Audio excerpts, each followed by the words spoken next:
Okay, so I have Brad and myself and Kelly from you the Idle Hour lady. Don't tell anybody, but I have a little affinity for the Connecticut people. No offense to those of you from Patchogue and from Wayne Danch and from I forget what Brad's up. Brad's telling me how he'd be spending my money differently than I probably am. Okay, we have. I'm going to talk very quickly uh, because I would run over an hour in a second, and I promise. I said this was an hour long. Uh, Session. So I don't want to force anybody to stay. By the way, you can walk away anytime you want. Uh, you're here voluntarily. I am recording this for those people. I know one person reminded me, and I didn't forget that today is a holy day. And I mentioned to those folks who asked about that I did tell them this would be recorded, and I'm always available for conversations in any one way, one shape or form. Anyway. So I'm recording this. If any of you have a question specific to your needs after I finish my little presentation, I will stop the recording. I won't record a person's point altogether. So I have Michelle. Did you say hello to Paul for me? Good, I did, yes. good. I like him. And Jamie's out of Patchogue, if I remember right. And okay, so I pulled myself together on that. So we are recording now. And I'm just going to talk even more rapidly than I usually do. If you have something to say, raise your hand or do a chat or stop me. I know there's a little insignia that you can do a reaction if you want. And I never see those, but if I see it, somebody else sees it, say, Bernardo and Michelle has a question. And then I will stop and I'll try to answer that. But specific questions, let's uh, let's leave until the very end. All right, so now I'm talking to myself. Let me see what I'm sharing first. I have so many windows open behind me in the Zoom session that I'm going to get mixed up as I got last the other day. All right, so the first thing I'm bringing up quickly is an agenda, or I guess you could call it a mini, mini, mini lesson plan. Somebody say, yes, I can see it. All right, very good. So I'll read to you very quickly. I call it an agenda. I mean, it would be uh, a disgrace to say that it's a lesson plan. It's not specific. I am a fanatic about lesson plans in my own professor life, as well as when I work with students, and I continue to do a little bit of observations here and there. I actually like to do I love to do observations, actually. At any rate, um, first thing I wanted to mention, I'm going to bring it up for a moment. This just occurred to me the other day. Maybe you saw an announcement, but some of you have been looking for a case study. Two things about the case study. One is I'm not putting you in teams. I'm giving this to you individually. All right, so that's the first question. Second question is, and I'm going to model that tonight. The second question is a point about the case study is where people are saying, where can I get a case study from? And that's an understandable question. And there's three answers to that. And I'm going to give you an answer that just occurred to me the other day when I was writing a book, actually. And at any rate, and that would be, remember, if you remember, I said you must get book X, the Foreman book, which is a very good book to have, along with Foreman and Westervelt book. You must get that. And there was another book in the syllabus about case studies. I just didn't want to make you buy the book because, and it happens to be a classic in case study literature and a very good book. If you want to buy the book for yourself, that's fine. But I didn't see the need to have you buy the book. So, uh, the third choice would be pick something from your own personal experiences or observations about your school district or your school building. And knowing a little bit about some of your districts, some more than others, there's plenty of things you can write a case study about. So write it up. Now you're going to say, how do I write it up? I'm going to show you that in a moment. And then a fourth idea came to me, I think Sunday while I was suffering through the Jets and waiting for the Giants to make me suffer that much more. And I'm going to try to bring that up. Um, and give me a second on that. I'm going to stop that and bring up a new share.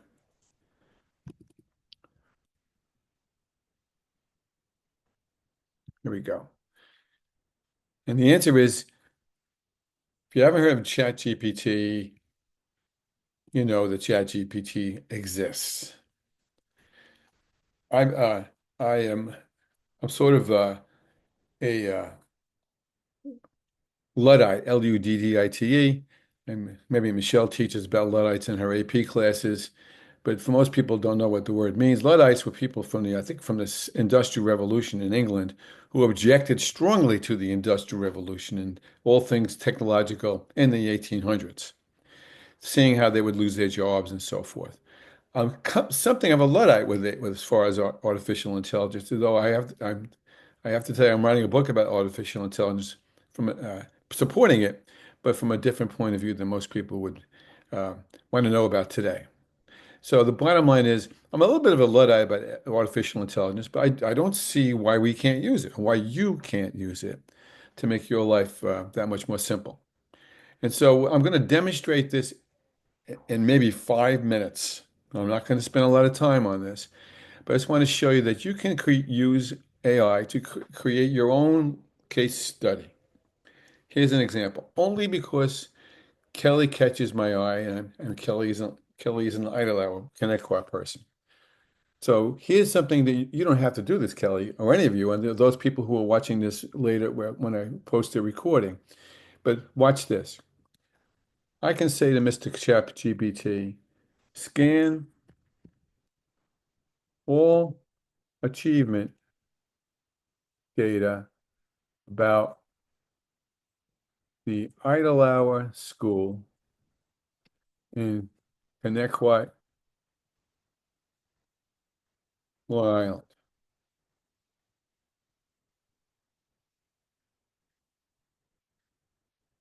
Write a creates better word. Create a scenario about about their results over the past 3 years.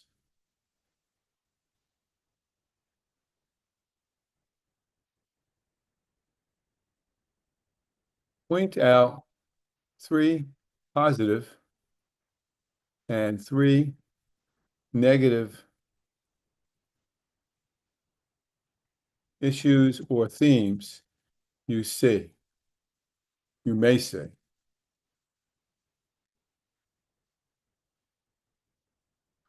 forgot, I wanted to say something. I'll point out three, may say. Turn this into a story. Now, scenarios are stories. That's all they are. It's a fancy word for story. Now, I just did that for Idle Hour. And Kelly, feel free to share it with your friends in, I gotta move this over. Your friends in Idle Hour. Just say we just use it as an example. We're not trying to point, although Idle Hour is a very high functioning school. Here it comes. Off for them now is they have to, all right, there you go. See the story of Idle Hour Elementary, 3 years of effort. And I'm not going to read this to you. But Kelly, you can see, and those of you who don't teach in the Idle Hour, but you can certainly do this with any district or school that we would want to do this.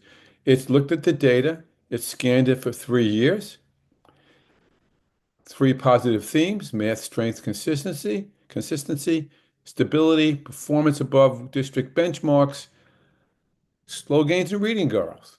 That bothers me actually a little bit for other reasons. And three negative things. Why is the reading proficiency behind the math proficiency? That's a great question. Slow rate of improvement in reading, potential vulnerability and plateauing. And then what it does is it turns it into a story. I'm not going to read it to you. Now, Kelly, if you would like to use that, feel free to use that. And you also see, as you know, if you ever use GPT at all, It'll also say, would you like me to do this, and this, and this, this, and this, and this, and this, and this? I'm not telling you, Kelly, or anyone else when you're doing this on your own, if you decide to do this, to do all those other good things, unless you want to. But what I want you to do is to create a scenario. We'll use the GPT premise to create your scenario, and you can embellish it. You can subtract from it. Kelly, if you aren't comfortable about some of the things, and by the way, this is all public data. We're not telling any secrets about ILR. It's the analysis of the data, and we're going to come back to that up the road during the semester. That's your scenario, okay? So keep that in the back of your mind. I'm going to stop that share. Before I move along, I'm going to come back to the general group. Does anyone have any question about that? Um, Please. it's not a question, but there's another resource. I went to the library today, and there's on the Live, Live, Brary, there's a database called ERIC, Yes. and you can search. I was searching through it today for real case studies. So I was looking. I should have known that. Thank you for telling me. ERIC, ERIC is a Yeah, very yeah, famous database. It's the mother of all educational articles yeah. database in many respects. So by all Everything. means, feel free to pull a case study from there.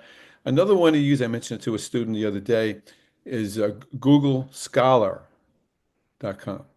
Google Scholar will go in and pull some great things up for you. The only problem sometimes with Google Scholar is, and Google Scholar will go into ERIC sometimes and pull things up, Kelly. But something else that it might do is that it will offer something for you to read, and then you can't upload it. You can't necessarily upload it right away, and sometimes becomes a pain in the neck. But Google Scholar actually is very helpful. Or you can go straight into Stony Brook Library itself. Since you are all registered Stony Brook Library University students, you have free access to the whole library to do any number of different things that you want to do, and I recommend that strongly. Thanks, Kelly. So I don't know if you get intrigued with that. I just thought it was something that you may want to take advantage of down the line. Okay. So now I'm going to talk to myself, share again, and go to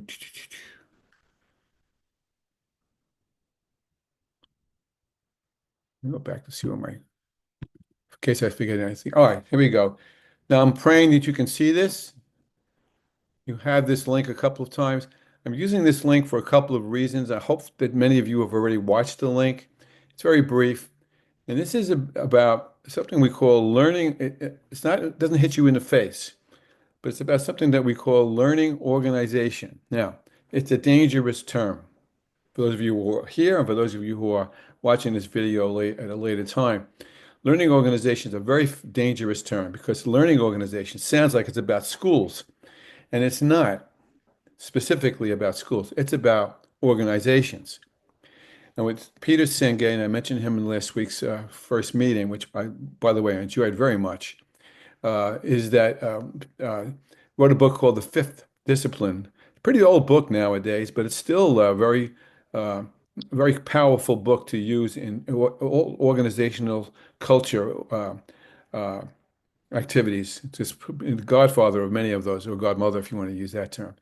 Senge talked about the premise of learning organization. I'm not going to get into a big, long conversation about it today, but according to Senge, a learning organization is an organization that learns. It learns how to sustain itself. It learns how to improve itself because it's got certain muscles. And Senge goes on to show 5 muscles. I'm just going to tell you, in fact, I'll put them over here so you can see them. Basically, in no particular order, he says, a learning organization has shared vision. A learning organization provides for team learning. I remember Kelly saying that she's on she had a decision-making team in her school, and in that particular example, that team is about learning how to be a team because we said last week that not every group that we're in knows how to learn together. And so it emphasizes team learning. It also talks about taking a look at what we call mental models. Here's an example. I don't know the answer to this, Kelly. I'm just making this up. And I'm not singling Kelly out as the only person to talk to today. There are mental models in or attitudes about whether kids can learn, whether the community supports us, whether they like the way people operate with each other. Many mental models are very positive, and many times they are not. Okay, and I have a million examples if you want me to give you some, even about the districts that you work in. But I don't want to. I don't think I should do that in this forum. Shared vision, team learning, mental models. And I always forget one of them, and it's going to come back to me in a second. Shared vision, team learning. It'll come to me in a minute. They also have systems thinking. Yeah. Now, here's an example. I worked in, well, I worked in a school district that was looking at going with block scheduling in the high school, Michelle, and we looked at it closely, and it works, I think, great with AP subjects. All right. And what they did was they just kind of plopped it in there, and then what they didn't do was they didn't do much staff development for the teachers for them to learn how to work with those extra blocks of hours of teaching, and it just fell apart because they hadn't thought about the systemic issues. When I was assistant superintendent at Connecticut, we put a full-time kindergarten in. And my predecessor didn't see the need to change curriculum in the elementary school. He just thought to teach kindergarten teachers first because we never had it. We only had half-day Ks at that time. The kindergarten teachers will learn how to fill the rest of the day. When I became the superintendent, assistant superintendent, I said, I don't think so. I think we need to help the kindergarten teachers get better at that. And we had them write curriculum. And if you think about it, think about the ripple effect. If there's a full day K when there was just a half day K, rightly or wrongly, that also means first grade, second grade, third grade, fourth grade, fifth grade need to revise their curriculum too. That's systems thinking. Okay, if thens, hear that phrase. I'm going to use that a lot in the next several weeks. If we do this, then this is going to happen. If we do that, then that won't happen, and so forth. And I can't think of what the other one is, but I always forget one. It doesn't matter. I forget one of the five, but there are five. Now I'll look it up and I'll tell you what it is later. So this particular video, which is again kind of cute and very short, talks about systems thinking more specifically, but it's all about learning organization. If you think about it, and all of you, I know some of you are much younger than Miss Dr. Bernardo, but and others of you, all of you are younger than I am. But I'm praying that you all remember Blockbuster. I guess that was about 30 years ago now. Everybody used to run to Blockbuster to go buy videotapes because they wanted to watch the latest movie. And all of a sudden, Netflix came along and started selling DVDs. They didn't start their own video production until much later. And suddenly, Blockbuster doesn't no longer exist. There's one Blockbuster that still exists, and it's in Alaska. Because that organization, that company never reinvented itself, didn't see the future coming. How many people have been wary of, and rightfully so, about the introduction of GPT and what it's going to mean for jobs. I think we're starting to see an impact of that, particularly on college graduates. The young college graduates are having trouble finding jobs because the jobs that they did on entry level are now often not being done by real people anymore. That's systems thinking, okay? And that's what this is about. Now, do me a favor. You got to watch the commercial first. I'll admit it. I was skeptical about ready-to-eat meals, but then I tried Factor, and after one bite, I was so. Raise your hand if you can see it. Oh, damn. I don't understand why you can't see that. I'm wasting your time. 1950. Raise your hand and promise me. I need to stop that because I'm wasting your time. Malaria. So they called the World Health Organization for help. Now I got to stop the whole. Now my phone's ringing. It's just everything goes wrong at the same time. With the application of DDT, the mosquitoes that carried the malaria were knocked down, and so was the malaria. Okay, bear with me.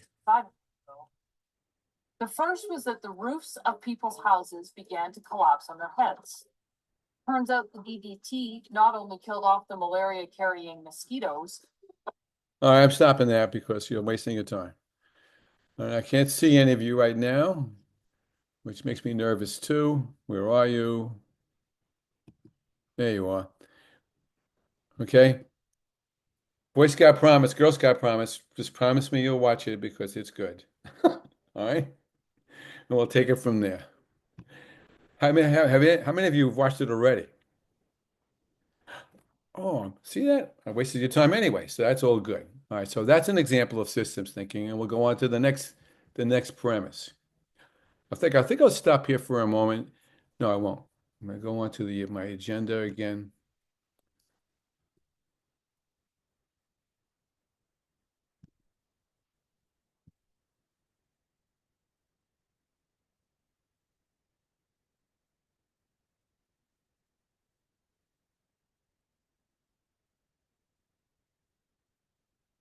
Okay, I have another PowerPoint. I have to pray that you've watched it already because I'm going to try to bring it up. And that's about the case study. What I'm going to do now is model the case study approach with three strategies. Okay, if you can see the little lesson plan there, and everyone should be able to see it, who will watch this video another day. I'm going to model three tools about root causes, and you'll be able to see them in a moment. And well, for the moment, I'm talking to myself. We're going to skip over the assignment. I'm presuming that you've read the assignment expectation. It's very clear. There's also a rubric at the end of the syllabus that tells you how I will rate it. And by the way, I've scanned all the discussion question responses, and they're mind-boggling. They're very good. I just haven't had. Oh, that's what's on something else. There's a boo-boo on the syllabus calendar that a couple of you, maybe Brad brought it up, if I'm not mistaken. Um, a couple of people brought up. There's a mismatch between what week is due, the UE, and I'll get a better answer for you tomorrow. But essentially, it's week 2, although week 2 is not easy to find. So I will take care of that tomorrow. So not to worry. And if you don't worry about the calendar dates, I'll just extend the dates out. Nobody should worry about that. It goes for the 4 of you who are here, and it goes for the other 22 of you who are not. Okay? In case you had that question. And now what I want to do is I'm going to go back to no, here's what I'm going to do. I'm going to put you into two breakout rooms, because I want you folks to talk to each other.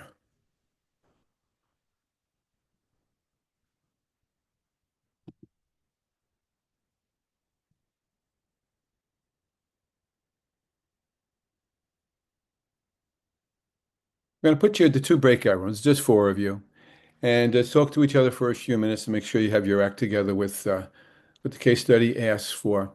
And then I want one of you, it doesn't only because Michelle catches my eye. Michelle, I'm sure you've got a case study in the back of your mind about where you work. If you're willing to share it with whomever I put you with, that's great. Or whoever your partner is, that's fine too. Just to get your arms around the premise, so you can begin to see, so that you can begin to see what I'm talking about. So before I do that, I'm not going to do that yet. First, I'm going to go back to these 3 premises. All right, so let's go back and do that instead. That's more important.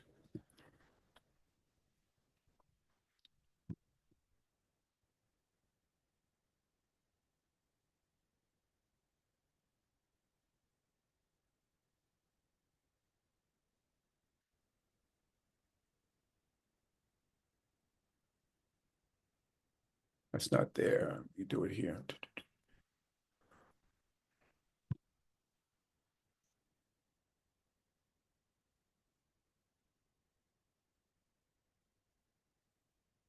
Okay, you're going to talk to each other for a few minutes. You're going to just exchange some premises about the scenario that you're thinking about writing up. You're going to get a handle on what you think you hear. Now I'm going to invite you to see 3 premises. This is for everybody to use actually throughout the semester. They're not in any particular order, so I may go backwards instead of forwards on this. A root cause is what it sounds like. Okay? Here's the example I almost always give. I live in Sayville in houses that were 50 or 60 years old. Now we moved in about actually 40 years ago.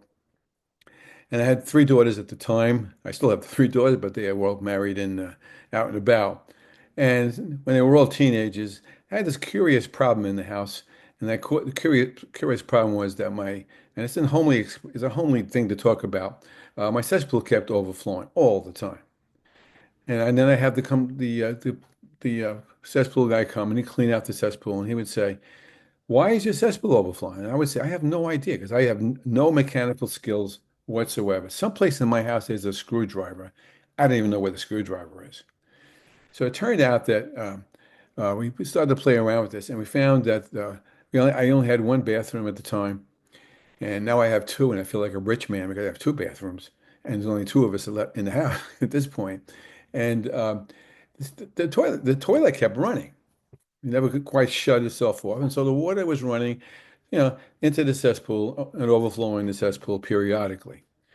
So the cesspool fellow says to me, "Well, why don't you fix it?" And I would say, "I don't know how," which I didn't. And they would say, "Why don't you get a plumber?" And I would say, "I have a good idea. Let me get a plumber."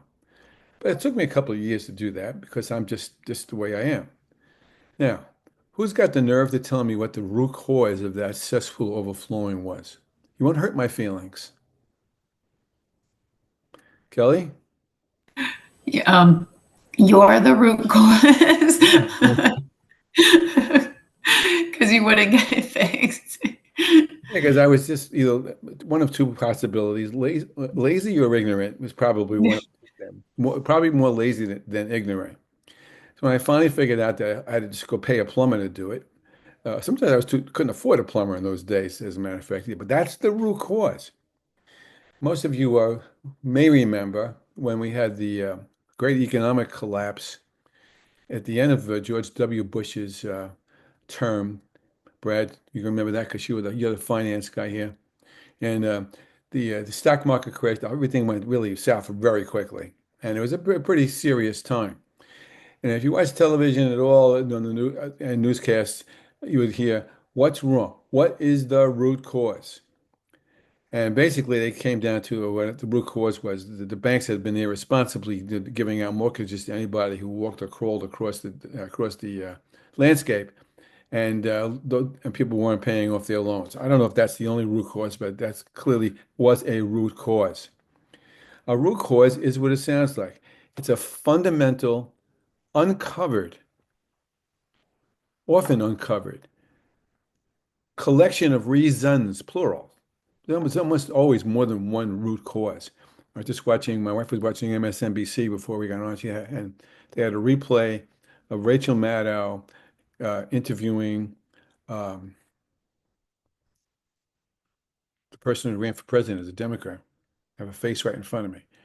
Uh, and she was talking about why she thought the problems that she had in not winning the election against President Trump. And she started to cite some root cause issues. One of them was being that she only had 107, she just wrote a book about this. She only had 107 days to prepare to run against uh, the other candidate. And she thought that was probably one of the root causes why she lost. And so we talk about root causes very quickly. And if we went back to Eidelauer's example of the reading scores lagging behind the math scores, don't answer this question out loud, Kelly. Don't even know if you would feel comfortable talking about it with us, and I don't want you to. You know, First of all, I mean, how big of an issue is it? Is one I don't know. You would know better than I. But the question would be, what is the root cause for the gap uh, between the math achievement and the reading achievement? I was in a district not too long ago where the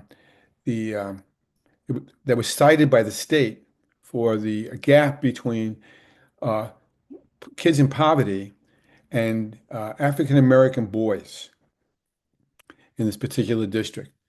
And they got a citation from the state, and I was brought in to help them figure out what it was. And I don't know why they couldn't figure it out because it didn't. I don't think it was all that difficult. The more fundamental reason was poverty, and it just so happened that the kids in poverty were African American second graders. And so what they needed to do was to figure out what they had to do to help those children uh, get the skills that they needed on an intervention basis to help them overcome uh, their poverty issues and learning. When I think we all are familiar with issues like that. Poverty is the number one issue of most everything as far as achievement is concerned. And so the root cause there was poverty as such. And so we can go back and forth on those kinds of things. So now, when you look at now, what I wanted to say, and Brad, only because I know that you are a business guy, what I'm going to demonstrate now are three premises, at least two of which I know that you have probably heard in one form or another in your travels or in your workplace right now. Uh, and one would be something called SWOT.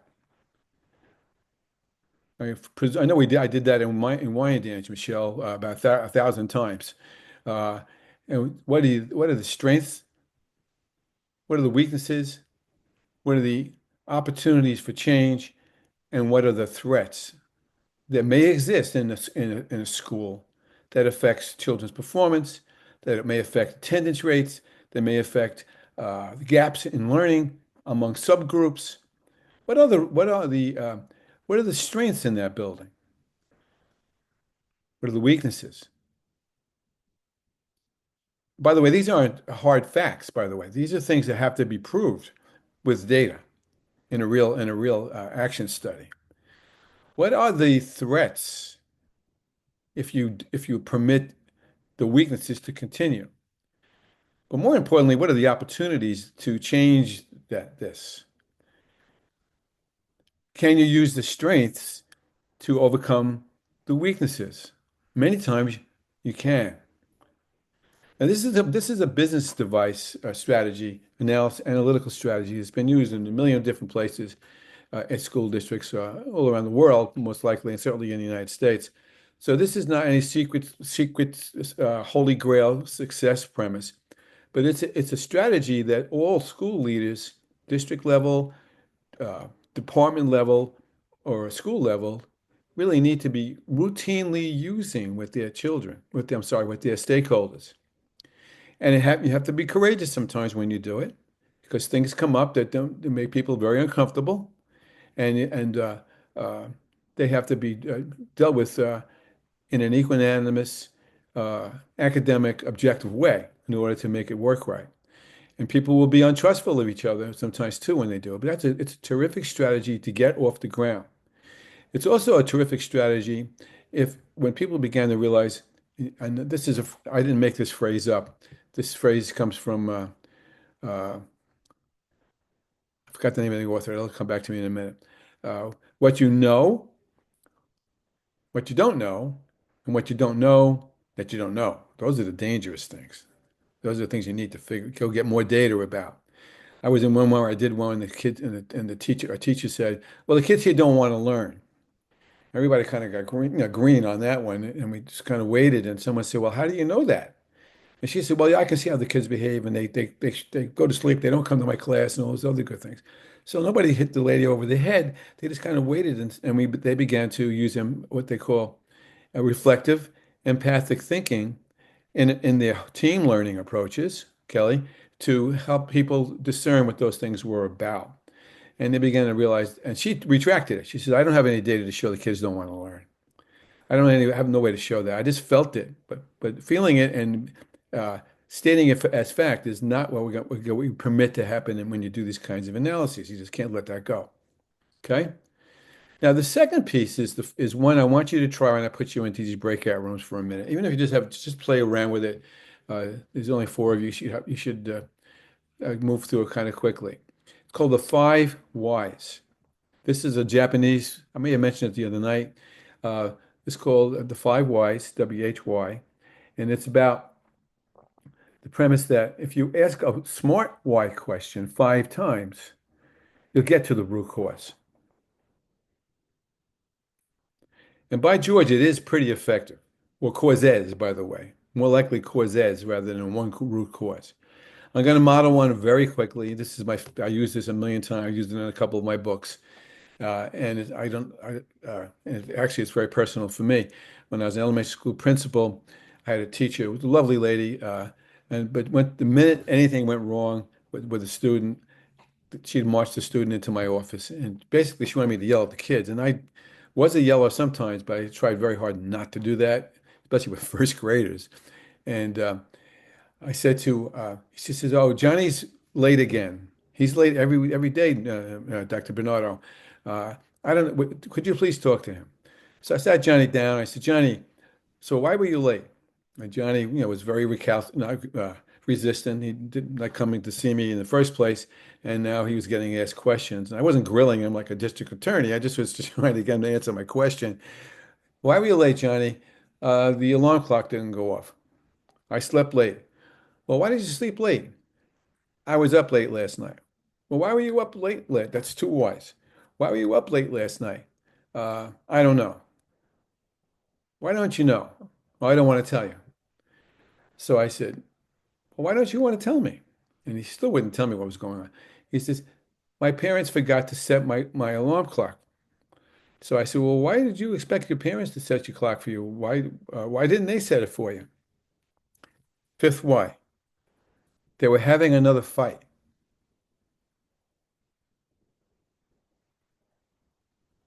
That still brings chills to the back of my bald head. Okay? Because that was the root cause that was going on here, without any question.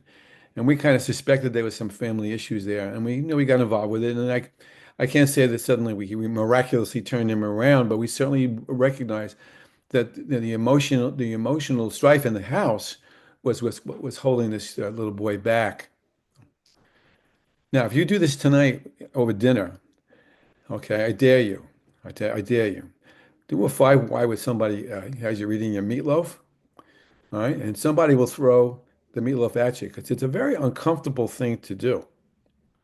Sometimes when I do this in an actual graduate class, when I have everybody face to face, which I haven't had in the last 4 or 5 years now, uh, I would tell them in advance what I just told you so that they wouldn't feel uncomfortable because people do get very uh, sensitive about what this is about. But or try it tomorrow in your faculty room while people are trying to have their sandwich at lunch and say, "Listen, I'm going to show you a little tactic I learned yesterday," and the same thing will happen. They will throw their Italian hero at you or something because it's not a comfortable thing to do until you get into the cultural routine of exchanging points of view. I'll just divert for a moment. People sometimes wonder why the schools in Finland have terrific achievement scores, and there's a lot of reasons for that we won't get into today. But one of them is that they have common grade level meetings every day. And at the time, it's like their prep time, but their prep time isn't where they can go check their stock market failures or not. They are expected to talk about the children in their class, and they have been taught how to do that. And one thing that they use is the 5 why, so they come up with common uh, answers to the root causes that they recognize, and then they act. There's the famous word on their the root causes they think they need to work on. So let's go back up a second. So I've shown you what a squat is, and we're going to keep working that premise a lot. And I think that many of you are probably familiar with the squat word. I don't think as many of you are familiar with the 5 whys, but it's a great premise to work with. And the last premise is called P as in Peter, M as in Mary, I as in interesting. And this is a little reading analysis tactic.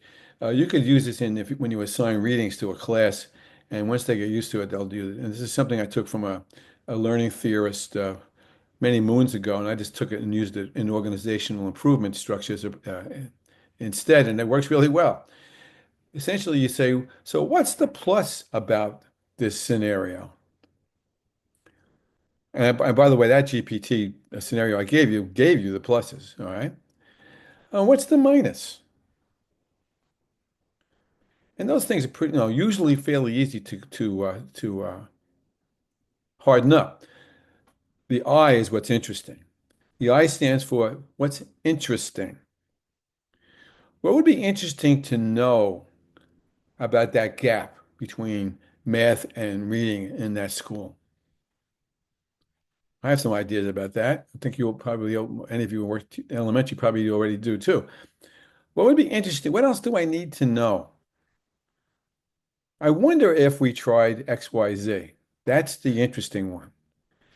So I'm doing this quickly. But these are tools I think you can use when you write up the case study analyses that you devise for the 28th. Okay. And again, I'm not assigning teams to this. I'm just doing it singly. Okay. I think it's easy enough to do that. If you're in the same building, I know that Jamie's in a building with 1 million people from Patchogue. Uh, I wouldn't have any problem if you shared that premise with a couple of people in your school district, Jamie. That's fine, but let's try to do it singly, just to get your whistle wet and just to take it to the next place. Are there any questions about these three strategies? It's not about those three strategies, but you just said something about the 28th. What's the 28th? Whatever date the case study is, the case. I see the leadership assignment due next week on the 30th. I get mixed up. Okay, you're right. And then the case Yeah, study leadership. on October Yeah, 14th. thank you. Okay, yeah, I just wanted to make Yeah, sure I thank wasn't you. wrong. Yeah, no, I see. I need a bunch of Jiminy Crickets because I'm old and I don't look at the dates that much. Michelle's smiling at me. Okay, it's the truth, though.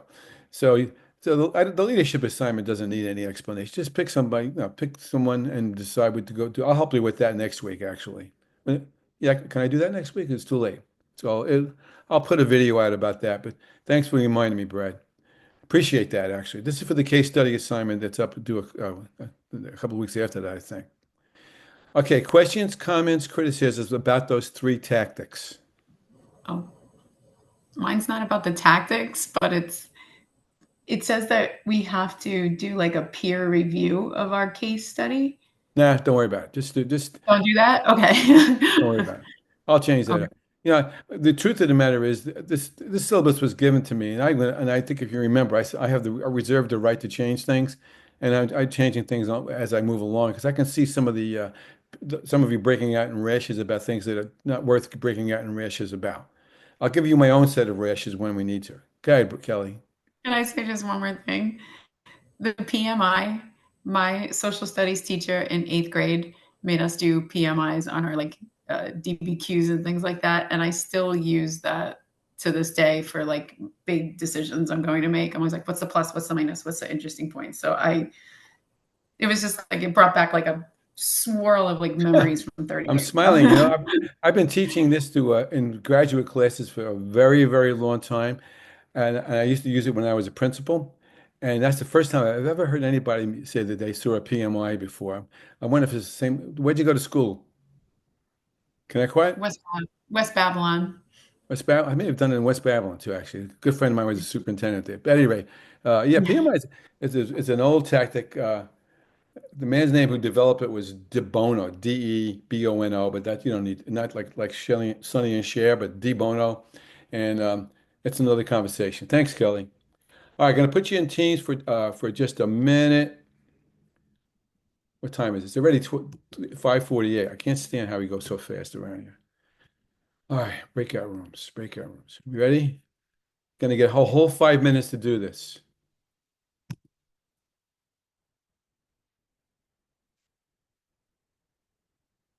All right, it's Brad and Kelly and Jamie and Michelle. Join them as you see them. Talk for 5 minutes.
Okay. I'm not That's so spying. I'm funny. just listening in. Go ahead. Which is That's fine. okay. We were saying that we were talking about the 21 characteristics of the school leader real quick because we had that in like the last class also. So, but it was like an optional assignment. It was like a spreadsheet, like an Excel, I think I did it on. But now I don't see it on our assignments here, so maybe that's not a part of this class. I feel like No, I it's saw not it an on, Excel sheet. No, it's the same premise though. But it was like a 5 4 3 2 1 or something. You had to No, rate. just tell me who you, just look at it, look it over and tell me. I had a feeling you Okay. had seen this before. So you Okay. guys aren't ready to talk to me, are you? Not yet. All right, so We'll be back. I have to leave your room and but I'll be back. Okay.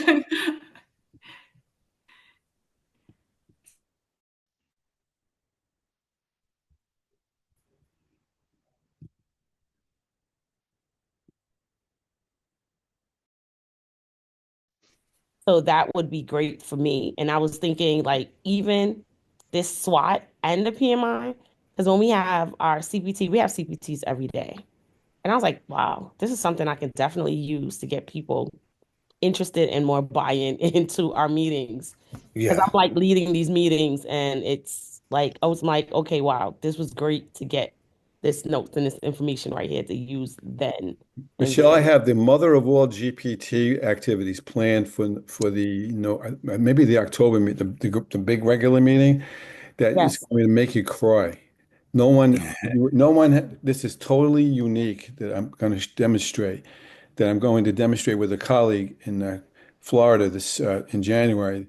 This is, you will really enjoy this if you're interested in the GPT premise because it combines a lot of the things I'm starting to talk about with GPT as the engine, but not the reason why you do it. So I'm glad you said that. Okay. Yeah. And just because you're here real quick, I had a question. Today, this week, um, discussion, is it open? Like I couldn't. Yeah, I mentioned that before. I said that Okay, that's what you there's a meant for this mistake in week. there. I'll fix that tomorrow. Okay. Okay. Because I was like confused. I was like, is he talking about this week or next week? I wasn't That's sure. on me. Yeah. Okay. Fine. I have no Because patience for we're those off. things. So I was like, let me get to some work while I'm off. Yeah, same. Yeah. All right, so this is making sense about the PMI. Yeah. PMI. PMI, And SWOT, yeah, yeah. have you seen any of these before? No, I've never seen the PMIs, or the SWOT. I've not seen that before, Jamie.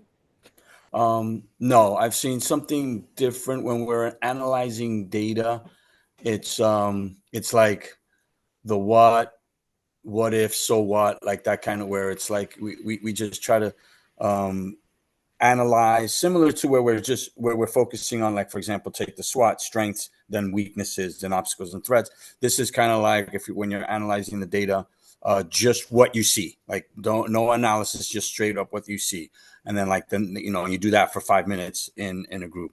And then, so what? So what does this mean? And that's where you start thinking, that's where you fill in your wonderings Yeah, and the stuff. so what is the issue, and Right. how people talk to each other, which goes back to the team learning premise I mentioned with Senge earlier.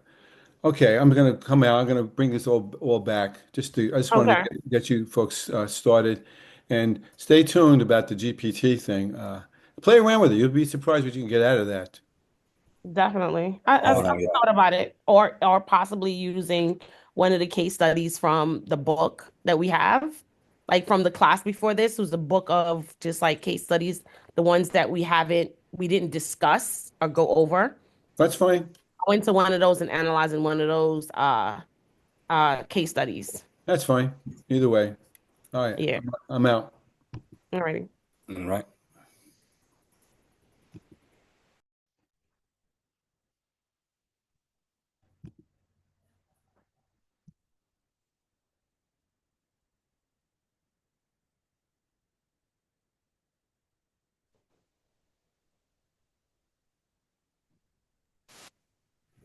Okay, good.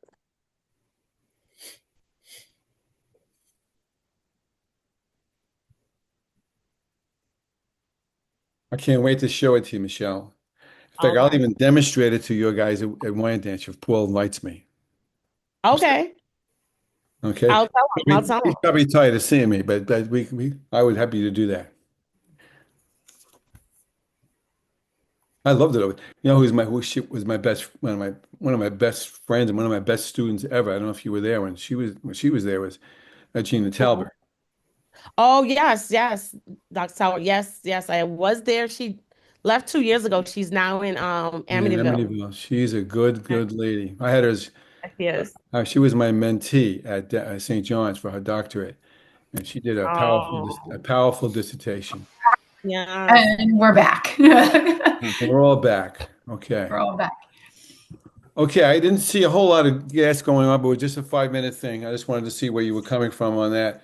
Um, and really for people just to be able to speak to each other because I intend to keep doing that every Tuesday. I'll be demonstrating something new and then something that could be used either an assignment or not. It just occurred to me, for example, I'm not sure how many of you are interning yet. Okay, I never know when people are interning or not. But if you're interning, uh, put that into your toolkit, and then tell your cooperating administrator if they were to put you in charge of a group that you're going to use some of these tools. I have others.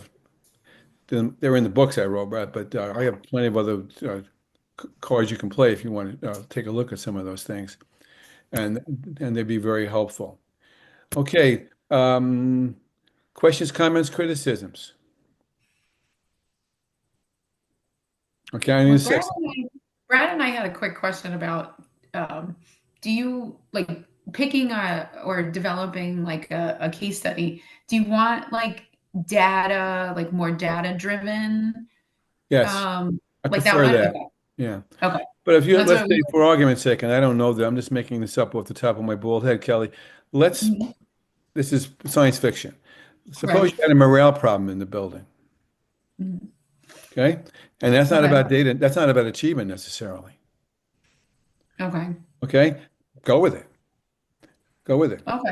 Now, my daughter is, actually, I think I mentioned, is she's interning right now in her school. And there's a major issue with with acceptance of innovation. They really don't like new change. They don't like changes. They don't like it. And she's trying to put some pretty heavy duty things in place for a speech program. And I wonder about it. She said, "Well, a lot of the people here have really negative feelings about the school." So I said, "Well, I said, then we're moving over to the premise of action research." And action research would be something, by the way, the SDM group should be doing more of and just don't do for numbers of reasons. And so in action research, you would give them a climate survey. Now, a climate survey is different than from a culture survey. A climate survey means you're measuring what stakeholders believe about the school or the community. It may not be true, but it's what they believe. And then you take that and you parse it down and you play it through from there, uh, as opposed to culture. Now, culture talks about what people believe down deep and aren't necessarily willing to share. But those are the hidden things that drive a school, and that's the iceberg below the water that sinks the Titanic. That's another conversation. All right, I'm gonna shut this down. I'm going to stay on if anybody has a personal, not personal, an issue that you'd like to talk about privately. I'll be happy to do that. If there's more than one of you, I'm going to stop the recording in a moment. If there's more than one of you, just one of you just sit back and wait for me to catch up to you, and I'll be happy to do that. Otherwise, have a nice day. For those of you who weren't able to get on today, I absolutely understand that it was a holiday, but I hope more of you get on more often because this is where you're going to be able to do some things that I'm not able to do in that silly hour and a half session that we have. Okay? All right. Thank you. Thank Enjoy your you. day tomorrow, one way or another. Kelly staying, Brad Thank you. staying. This isn't really a personal question, but I Okay. just Let me stop the for- recording first. you don't need to for my sake at Okay. least. Nothing. Forgive me if you feel like I'm like harping on the deadlines and things. I just want to confirm that the next assignment due from us, in addition to the discussions, is that leadership assignment, that 3-page paper due Yes. on the 30th. Yes. Okay. Because I think it said a different date. It said October 28th on the syllabus that was emailed. So, but that's not what's in Brightspace. I figured what's in Brightspace. Drop me an email on this, so I'll be able to work on it more carefully tomorrow. Okay. Okay. Okay? That was a same question, so right. I'll Don't- piggyback. Brad can forward me Don't, the email. don't grade me on my syllabus writing because I have no It's patience. okay. As long as we get it Just done in wanted- the end. Just don't want to get behind, that's all. Thank No, you. no, for I that. appreciate your professionalism very much. a Kelly, good anything else on your, take care, Brad. No, that was, I just wanted to make sure I was doing everything in order because I'm the same way. I'm very type A, so I like everything done. Oh, I didn't notice that. I know. I know. I'm very like, I get No, like, so you know what? Email me every day, text me every day. Just tell me who you are because I want to know who's texting me. right. But any kind of questions at all, I'll be I'm always available to put those kinds of things to bed because I didn't. It's not your fault; it's mine. So I have to fix them along the way. All right. No worries. I appreciate that. Okay. You take care. Thank you. Bye I'll see you now. next week. Yes, I will. Thank you. I look forward. Thank you. Bye now.